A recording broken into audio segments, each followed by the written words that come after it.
Oman तट के करीब अमेरिकी हमले में मारे गए 3 भारतीयों का मुद्दा पूरे देश में छाया हुआ है। इस मामले पर भारतीय विदेश मंत्री एस जयशंकर ने तीखा बयान दिया था, जिस पर अमेरिकी विदेश मंत्री मार्को रूबियो का भी बयान सामने आया है। बता दें कि विदेश मंत्री एस जयशंकर ने बीते शुक्रवार को मार्को रूबियो से बातचीत कर ओमान तट के पास जहाजों पर हुए अमेरिकी हमलों में भारतीय नागरिकों की मौत पर कड़ा विरोध दर्ज कराया था। वहीं अब अमेरिकी हमले में मारे गए भारतीयों के लिए मुआवजे की मांग उठने लगी है। बता दें कि forward siemens union of India यानी FSUI ने अमेरिकी राष्ट्रपति डोनाल्ड ट्रंप और व्हाइट हाउस को संबोधित करते हुए मुआवजे की मांग की है। FSUI ने 4 भारतीयों की मौत के बाद मृतक नाविकों के परिवार को कम से कम $50 लाख मुआवजे की मांग की है। सबसे पहले जो tweet mister president Donald Trump ने की थी, उसके आधार पे और डिप्टी फॉरेन मिनिस्टर जो ईरान के, उनके कंफर्मेशन के आधार पे इस संधि समझौता, जो शांति समझौता है, इसका स्वागत करते हैं। ये समझौता उन सैकड़ों नाविकों की जान की गवाह बनेगा। और ऐसे समय पे जहाँ कि पिछले हफ्ते हमने इतिहास में जो भारतीय नाविकों का जो इतिहास रहा है, एक बहुत ही विलक्षणीय, मैं बता सकता हूँ कि इतना ज़्यादा वर्स्ट सिनारियो कभी नहीं हुआ, जहाँ लगातार 24 क्रू ऐसे भारतीयों के ऊपर लगातार प्रहार हुए, मिसाइल से अटैक हुआ। और उसी बीच में एक भारतीय नाविक सिर्फ इसलिए मर गया क्योंकि उसको समय पे इलाज नहीं मिल पाया, और इसी उसकी सबसे ज़्यादा जो तकलीफ़ थी वो जो ब्लॉकेड में उसके जहाज़ खड़े थे और किनारे पे आने का उनको मौका नहीं मिला। तो हम अपने ऑर्गेनाइजेशन की तरफ से, हज़ारों नाविकों की तरफ से, उनके परिवार की तरफ से इस शांति समझौते का स्वागत करते हैं। जो हमारे 3 नाविक भाई जो उस मिसाइल अटैक का शिकार हुए, उसके साथ में जो हमारा एक और भाई जो मेडिकल केयर समय पे नहीं मिलने की वजह से जिसकी मौत हो गई, इन चारों का जो मौत हुई है वो एक एक्सेप्शनल केसेस है। एक ऐसे वार में उनकी मौत हुई है जिसका उनसे कोई लेना देना नहीं था। वो एक अपनी जहाज़ पे नौकरी कर रहे थे, और हमने आज US से मांग की है कि ये चारों की जो मौत है उसके पीछे कहीं न कहीं US का और ईरान और इजराइल का जो आपसी टकराव था वो एक रीज़न है। तो US उनको चारों परिवार को कम से कम $5 मिलियन का मुआवजा दें। हम चारों परिवार से निरंतर बात कर रहे हैं, और हमारे जो ऑफिसेस हैं, चाहे वो विशाखापट्टनम की ऑफ़िस हो, टुटुकुरिन की ऑफ़िस हो, या बाकी के जो 2 परिवार हैं, उनसे भी मैं पर्सनली बात कर रहा हूँ। उनकी मानसिक जो संतुलन है इस वक्त वो इस इंतज़ार में है कि उनके जो प्रियजन हैं, उनकी जो पार्थिव शरीर है वो कब से कितना जल्दी से जल्दी वहाँ तक पहुँचे, और उसके आगे अभी तक वो सोचने की स्थिति में नहीं है। रहा उनके कंपनसेशन का सवाल, उनका जो मतलब उस कंपनी से जो इंश्योरेंस का जो पैसा मिलने का सवाल, उसके ऊपर हम कंपनी के साथ में निरंतर संपर्क में हैं, और हम कोशिश कर रहे हैं कि उसकी प्रक्रिया भी जल्द शुरू हो। लेकिन प्राथमिकता ये है कि जल्द से जल्द उनका पार्थिव शरीर उनके तक पहुँचे।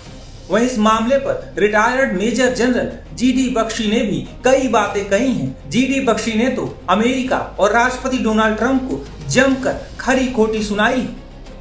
हम मिनाज के स्कूल के टाइम चुप्पी साध के बैठे थे, आज हमारे 3 जहाजों पे हमला हुआ है। हमारे 3 जो हैं नाविक, उनको मार डाला गया, मर्डर किया गया, और एक शब्द नहीं है सॉरी का, माफी का, गलती हो गई, कुछ नहीं। हमारे बाप का राज। अगर आपके बाप का राज, अगर ये आपका रवैया है, तो हम भी इनके साथ खड़े, हम भी ईरान के साथ खड़े। ठीक है साहब, आपको जैसे को तैसा। भारत के नागरिक ना तो गली के कुत्ते हैं, ना नाली के कीड़े हैं। क्यों मर गए तो मर गए, क्या फर्क पड़ता है। रंग में भंग नहीं होना चाहिए साहब। G7 की मीटिंग हो रही है, फोटो ऑफ होने हैं, ये होने, बाहर में जाएं फोटो। हमारे 3 घरों में मातम बन रहा है। शहादत कुर्बानी क्या होती है, भाई को खोना क्या होता है, मैं जानता हूं। मेरे बड़े भाई साहब 1965 के युद्ध में शहीद हुए।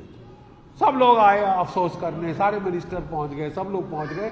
3 दिन के बाद हमारे घर में अंधेरा था, दिवाली में हमारे घर में अंधेरा। साहब हमसे तो नहीं देखा सर, लुक सामने रखिए ना। हमसे तो बिल्कुल नहीं देखा जाता। कि आप एक भी हिंदुस्तानी का कत्ल करें, खरोच निकालें। पाकिस्तान ने ये किया था, उसको संदूर में आके खमियाजा भुगतना पड़ा है। डोनाल्ड ट्रंप साहब क्या समझते हैं? वो बहुत ताकतवर हैं, बहुत बड़े दादा हैं। आपकी दादागिरी हमने ईरान के खिलाफ देख ली है, कितने दादा हो तुम। नेगोशिएशंस डील के ऊपर भी लगातार बात हो रही है। आपको लगता है कि यूएस ईरान नेगोशिएशन डील्स या सीज फायर डील्स सही में होगी, या एक बार फिर से ये कहीं ना कहीं अब एक और षड्यंत्र रचने की कोशिश की जा रही है और ये डील एक। देखिए साहब, आप अपनी विश्वसनीयता जीरो से भी कम कर लो तो आप पे कौन विश्वास करेगा? हर बार आपने बोला है कि मैं जो है सीज फायर करूं, ठीक है।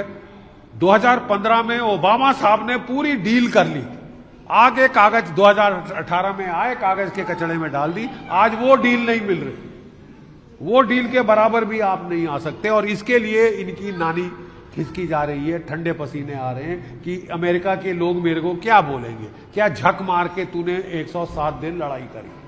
तू कह रहा था कोई लंबी फॉरएवर वॉर नहीं करेगा, तूने किया क्या? तबाही कर दी है दुनिया की इकोनॉमी, भारत की इकोनॉमी को चोट पहुंचाई है। और हमको कहा जा रहा है कि ग्रिन एंड बेयर इट, कि मुस्कुराओ, तुमको मुंह पे लात मारेंगे, नाक में से खून बहाएंगे, तुम मुस्कुराओ क्योंकि तुम हमारे दोस्त हो।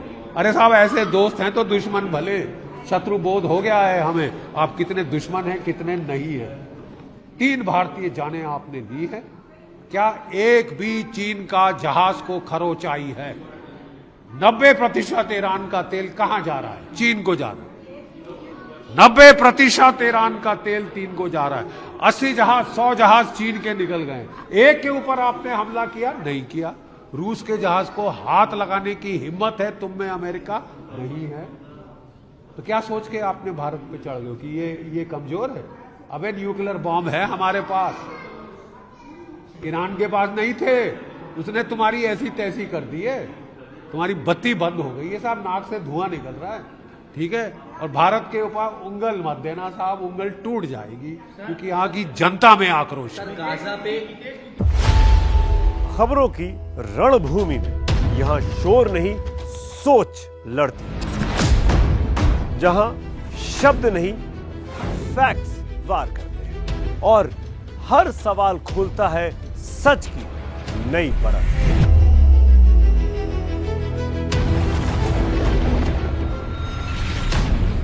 चक्रव्यूह आपके अपने सुमित अवस्थी के साथ सोमवार से शुक्रवार शाम 6:57 पर टाइम्स नाउ नव भारत पर। मैडम आ रही है। मैडम आ रही है। मैडम आ रही है। अरे मैडम आ रही है। अरे बाबा मैडम आ रही है।